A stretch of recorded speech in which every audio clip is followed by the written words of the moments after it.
బిస్మిల్లాహిర్రహ్మానిర్రహీం. ఫజర్ నమాజ్ మరియు అసర్ నమాజ్ల మహత్వము. హజరత్ అమ్మారా బిన్ రువైబా రదియల్లాహు తాలా అన్హు గారు రివాయత్ చేస్తున్నారు. దీని సారాంశం ఇలా ఉన్నది.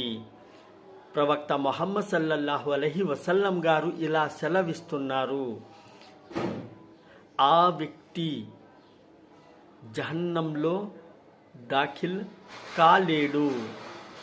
ఏ వ్యక్తి అయితే ఫజర్ నమాజ్ మరియు అసర్ నమాజును పాబందీతో అదా చేస్తాడో ఆ వ్యక్తి జహన్నంలో వెళ్ళడం అసాధ్యమైనది అని చెప్తున్నారు. అందుచేత సోదరులారా, మనం కూడా మన జీవితంలో 5 నమాజులను ప్రతిరోజు పాబందీతో అమలు చేసేవాళ్ళు కావాలని అల్లా తాలాతో వేడుకుందాము. ఆమీన్. అస్సలాం.